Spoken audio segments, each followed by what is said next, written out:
Marwadi university మంచి భవిష్యత్తు కోసం తెలుగు విద్యార్థులు ఇష్టపడే యూనివర్సిటీ. కాల్ 9059052378 9059052379.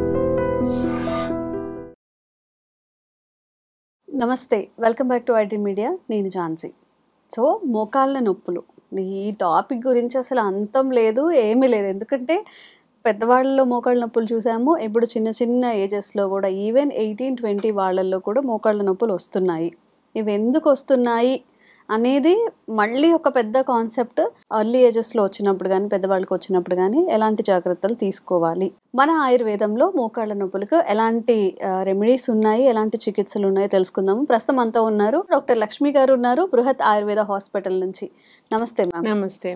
ప్రతిదానికి కరోనాని ముడిపెట్టడం అని కాదు, కానీ అక్కడ నుంచి ఆఫ్టర్ కరోనా, బిఫోర్ కరోనా ఆ సిచ్యువేషన్సే హెల్త్ ఇష్యూస్లో చాలా రిలేట్ అవుతూ ఉన్నాయి. ఈ మోకాళ్ళ నొప్పి వచ్చినా, సడన్గా చనిపోయినా, లేకపోతే షుగర్స్ వస్తున్నా కానీ అప్పుడు తీసుకున్న సమ్ వ్యాక్సిన్ వల్లనో లేకపోతే ఇంకేదో మెడికేషన్ వల్లనో అంటున్నారు. నిజంగా అలాంటిది ఏమైనా జరుగుతుందా, లేకపోతే ఓన్లీ మన హ్యాబిట్స్ వల్లనే ఇట్లా కొని తెచ్చుకుంటున్నామా మోకాళ్ళ నొప్పుల్ని ఎర్లీ ఏజెస్లో? యాక్చువల్లీ కరోనా అనేది ఏం చేస్తుంది మనకి, ఏమైంది కరోనా తర్వాత అనేది ఒకసారి చూసుకుందాం. కరోనా తర్వాత మనకి ఏంటంటే బ్లడ్ వెజల్స్ థిక్కనింగ్ అయిపోయింది. సో ఇంజెక్షన్స్ వల్ల కానీ, సో అథెరోస్క్లెరోసిస్ ఫామ్ అవడం, బ్లడ్ వెజల్స్ థిక్కన్ అవ్వడం, సో అక్కడి నుంచి ఇన్ఫ్లమేషన్స్ రావడం, ఇట్లాంటి కండిషన్స్ మనం చూసాం. అంటే బీపీ సమస్యలు రావడం, స్ట్రోక్ సమస్యలు, హార్ట్ ప్రాబ్లమ్స్ రావడం, ఇవి ఉన్నాయి. కానీ మోకాళ్ళ నొప్పులు అనేది ఏంటంటే మనకి బ్లడ్ సప్లై ఎక్కడైనా తగ్గిపోతుంది అనమాట. అథెరోస్క్లెరోసిస్ వచ్చిందంటే బ్లడ్ వెజల్స్ థిక్కన్ అయిపోయినాయి అంటే మనకి బ్లడ్ సప్లై తగ్గిపోతుంది. సో బ్లడ్ సప్లై తగ్గిపోయినప్పుడు ఎక్కడైనా సరే ఎడిమాస్ రావడం, ఇన్ఫ్లమేషన్స్ రావడం, డీజనరేషన్ రావడం, ఇట్లాంటివి కొన్ని కామన్ గా జరుగుతూ ఉంటాయి అన్నమాట. సో అట్లా ఉండుండొచ్చు, కానీ దీనికి కరోనాకి డైరెక్ట్ రిలేషన్ అయితే లేదు. సో హార్ట్ ప్రాబ్లమ్స్, బీపీ రావడం అనేది మాత్రం it is interlink to corona. So lung infections కొంచెం అంతవరకు కరోనా అనుకోవచ్చు. సో ఇవి మాత్రం మోకాళ్ళ నొప్పులు మాత్రం దానికి లింక్ ఉండకపోవచ్చు అని అనుకుంటున్నాను. సో ఎర్లీ ఏజెస్లో మనకి మోకాళ్ళ నొప్పులు వచ్చినాయి అంటే మోస్ట్లీ దానికి రుమాటిక్ ఫ్యాక్టర్ అనేది కారణం ఉందేమో అని చూసుకోవాల్సి ఉంటుంది. రుమాటాయిడ్ ఆర్థరైటిస్ అని చెప్పి ఒకటి ఉంటుంది అనమాట. సో ఆ డిసీజ్ ఏంటంటే బ్యాక్టీరియల్ ఇన్ఫెక్షన్ వలన వస్తుంటుంది అనమాట. అదొకటి జెనెటిక్ డిజార్డర్స్ వల్ల కూడా వస్తూ ఉంటాయి ఇవి. సో ఆ జీన్ ఉండే వాళ్ళకి ఆ బ్యాక్టీరియల్ ప్రోన్ ఇన్ఫెక్షన్స్ ఎక్కువ వస్తాయి అన్నమాట. సో అట్లాగా రుమాటిక్ ఫీవర్ రావడం, దానివల్ల మళ్ళీ మోకాళ్ళ నొప్పులు వచ్చి రుమాటాయిడ్ ఆర్థరైటిస్ రావడం, ఇట్లాంటివి జరుగుతుంటాయి ఎర్లీ ఏజెస్లో. వీటి వలన మనకి మోకాళ్ళ నొప్పులు వస్తుంటాయి. అది ఏంటంటే వాపు బాగా కనపడుతుంది వాళ్ళకి, చిన్నపిల్లలకి. ఒక 20-25 years వాళ్ళకి కాళ్ళు వాపు, రెడ్నెస్ కనపడడం, చెయ్యి మనం పెడితే కూడా ఫీవర్ మనకి వచ్చినప్పుడు ఎలా ఉంటుందో అలాంటి వేడిగా అనిపిస్తుంది జాయింట్ దగ్గర కూడా. సో అట్లాంటివి ఉన్నప్పుడు అదే ఒకటి. ఇంకొకటి కాజ్ ఏంటంటే చిన్నపిల్లల్లోనే ఆర్థరైటిస్ రావడానికి కారణం ఏంటంటే gouty arthritis. So gouty arthritis ఏంటంటే ఎక్కువ ఆల్కహాల్, హై ప్రోటీన్ రిచ్ తీసుకోవడం. జనరల్ గా ఆల్కహాల్ తీసుకున్నప్పుడు రెడ్ మీట్స్ ఎక్కువ తీసుకుంటూ ఉంటారు, మీట్ ఎక్కువ తీసుకుంటూ ఉంటారు. ఇలాంటి వాళ్ళు వాటర్ ఎక్కువ తీసుకోకపోవడం, ఈ రెడ్ మీట్స్ వల్ల ఏమవుతుందంటే యూరిక్ యాసిడ్ లెవెల్స్ ఎక్కువ వస్తాయి బాడీలోకి. ఈ యూరిక్ యాసిడ్ లెవెల్స్ ఎక్కువ వచ్చినప్పుడు అవి జాయింట్స్ లో డిపాజిట్ అయిపోతాయి. ఆ జాయింట్ డిపాజిట్ అయినప్పుడు అవి ఇన్ఫ్లమేషన్ వస్తుంది, అక్కడ వాపు తెప్పిస్తాయి అనమాట. అట్లా కూడా జాయింట్ ఆర్థరైటిస్ వస్తూ ఉంటాయి. దాన్ని గౌటీ ఆర్థరైటిస్ అంటారు. ఇవి రెండు కాకుండా వచ్చేది ఆస్టియో ఆర్థరైటిస్. ఆస్టియో ఆర్థరైటిస్ అంటే ఏజ్ పెరిగే కొద్దీ మనకి బోన్స్ మధ్యలో ఉన్న గుజ్జు తగ్గిపోవడము, ఈ బోన్స్ అరిగిపోవడము, ఇట్లాంటి వాటి వల్ల వచ్చేదానికి ఆస్టియో ఆర్థరైటిస్ అంటారు. సో ఇలా డిఫరెంట్ కైండ్స్ ఆఫ్ ఆర్థరైటిస్ ఉంటాయి. సో ఎవరికి వచ్చింది, ఎందుకు వచ్చింది, ఎలా వచ్చింది, దాన్ని బట్టి వాళ్ళకి ట్రీట్మెంట్ చేసేది అనేది ఉంటుందన్నమాట. సో జనరల్ గా ఏంటి అంటే మెడిసిన్ లోపలికి మనం ఇంటర్నల్ గా మెడిసిన్ వేసుకుంటూ ఉంటే జనరల్ గా అందరికి సైడ్ ఎఫెక్ట్స్ వస్తున్నాయని చెప్పి చాలా వరకు ఎక్స్టర్నల్ థెరపీస్ మీద చాలా వరకు పోతూ ఉన్నారు. సో ఆయుర్వేదంలో అట్లాంటి ఎక్స్టర్నల్ థెరపీస్ ఏమన్నా ఉన్నాయా, ఇవాళ అవి చూసుకుందాం. సో మెడిసిన్ వేసుకోకుండా పైన మనం ఏది చేసుకుంటే, ఏదో మెడిసిన్ కానీ ఏదైనా ఫుడ్లో చేంజెస్ కానీ అట్లా ఏం ఎక్కువ చేసుకోకుండా మనకి పెయిన్స్ తగ్గించగలగమా, పైనుంచి ఎంతవరకు చేసుకోగలం అనేది మనం ఇవాళ చూద్దాము. జనరల్గా ఏంటి అంటే ఈ రుమటాయిడ్ ఆర్థరైటిస్ వాటికి ఏంటంటే సిక్తాస్వేదం అని చేస్తాం, అంటే ఇసుకతో ఇసుకతో స్వేదం చేస్తాం అన్నమాట. మనకి బయట కోరా క్లాత్ దొరుకుతుంది, కోరా క్లాత్ ఆర్ మస్లిన్ క్లాత్. ఇవి రెండు ఏంటి అంటే వేడిని తట్టుకునే శక్తి ఉంటది అనమాట. సో దీనికి మనము మనము మంచి ఇసుకని జల్లిస్తే ఫైన్ ఇసుక వస్తుంది. దాన్ని పొట్టలి కట్టి, సో దానికి స్పెసిఫిక్ ఆయిల్స్ ఉంటాయి, లైక్ కొట్టం చుక్కాది చూర్ణం, కొట్టం చుక్కాది తైలం అని చెప్పి అట్లాంటివి ఉంటాయి అనమాట. సో దాన్ని మనము స్పెసిఫిక్ ఆయిల్ ని మనం జాయింట్స్ దగ్గర రాసి ఈ ఇసుకతో మనం స్వేదం చేస్తాం అనమాట. అంటే దాన్ని వేడి చేస్తాం పెనం మీద, కొంచెం ఆయిల్ వేస్తాం, ఏరెండు తైలం కానీ కొట్టం చుక్కాది తైలం కూడా దొరుకుతుంది. అలాంటి స్పెషల్ ఆయిల్స్ ఉంటాయి. ఆయిల్ నీసి వేడి చేసి ఈ ఇసుకతో ముడికట్టి చేస్తామో దాన్ని పొట్టలి అంటాం. సో ఆ పొట్టలిని దాన్ని పెట్టి ఆ లోకల్ జాయింట్ దగ్గర మనం చేస్తూ ఉంటాం, మర్దనలాగా చేస్తూ ఉంటాం, ప్రెస్ చేసి పెడుతూ ఉంటాం. సో అదేం చేస్తుంది అంటే లోపల ఉన్న ఇన్ఫ్లమేషన్ ని తీసేస్తుంది, వాపుని లాగేస్తుంది అనమాట. సో అలా చేస్తూ ఉంటాం. ఇది ఒక ప్రాసెస్. ఇంకొకటి, ఆ ఇసుక బదులు మనం పత్ర పొట్టలి స్వేదం అని చేస్తాం. పత్రము అంటే ఏంటి? లీవ్స్. సో దీనికి స్పెషల్ లీవ్స్ ఒకటి ఉంటాయి మనకి. బయట జిల్లేడాకులు దొరుకుతాయి కదా, జిల్లేడాకులు, ఆముదమాకులు, డ్రైవి తీసుకోవచ్చు, వెట్వి కూడా తీసుకోవచ్చు. సో మనం పొట్టలి తయారు చేసుకోవాలి అనుకున్నప్పుడు ప్రతిసారి మనం వెట్వి దొరకకపోవచ్చు కదా, మనం ముందే తీసుకొచ్చి ఆరబెట్టి పెట్టేసుకొని దాన్ని డ్రైవి కూడా తీసుకోవచ్చు.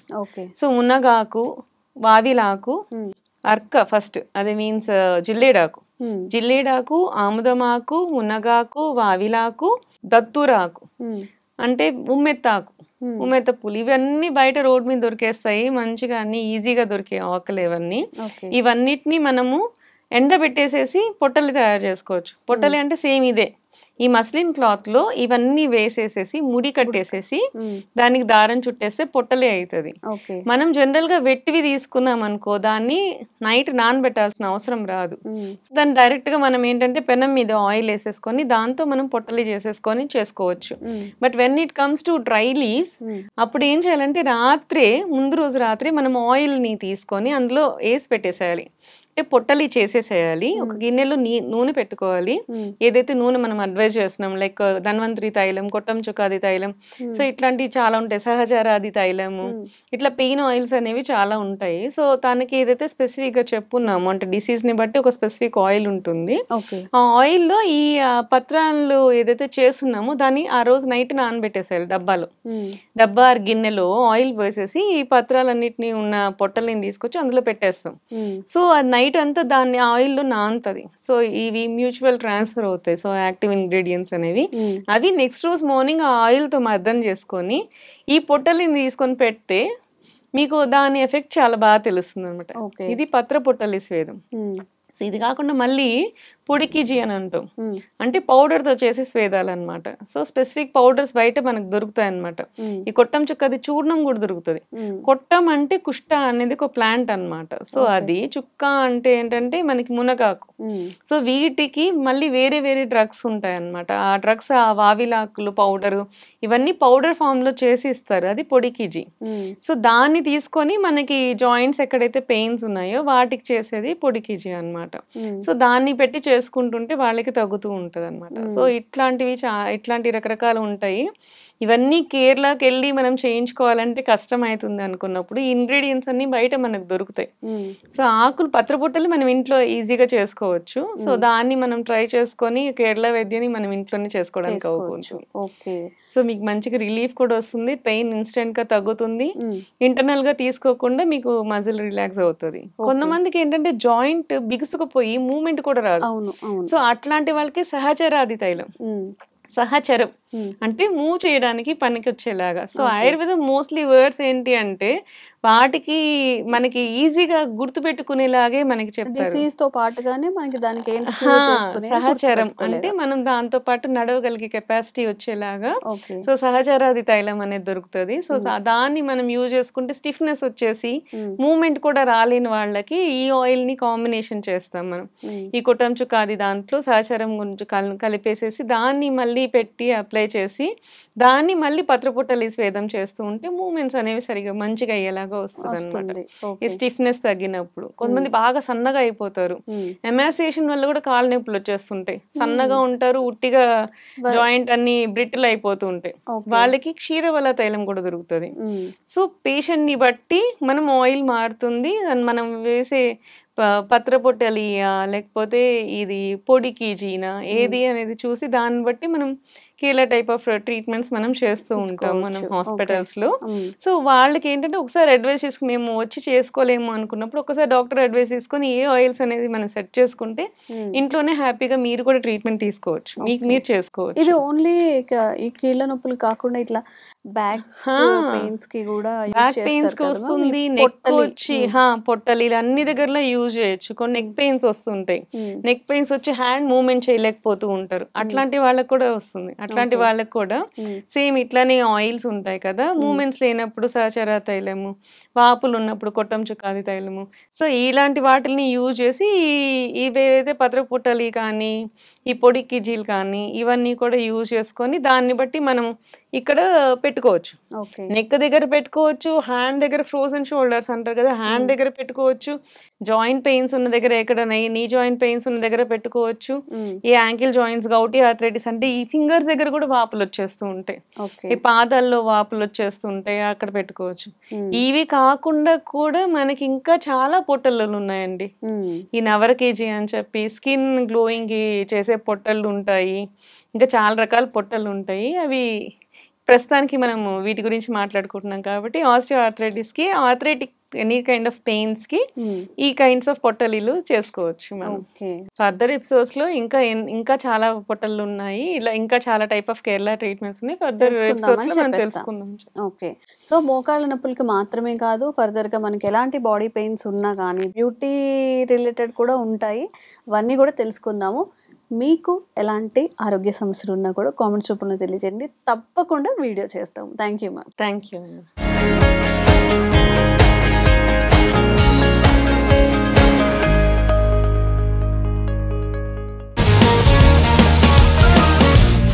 One life lesson what medicine has taught you. Whatever you can do without expecting.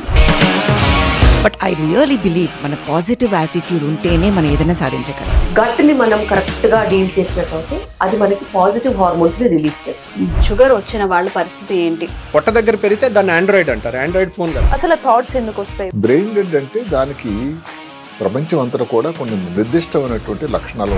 మానసికంగా ధైర్యంగా ఉంటే క్యాన్సర్ జయించవచ్చు. You are a doctor for a cause sir, అంతే. వాళ్ళకి వచ్చిన ఆదాయం కాకుండా ఫ్రీ సర్వీస్ ఎంతమందికో చేస్తారు.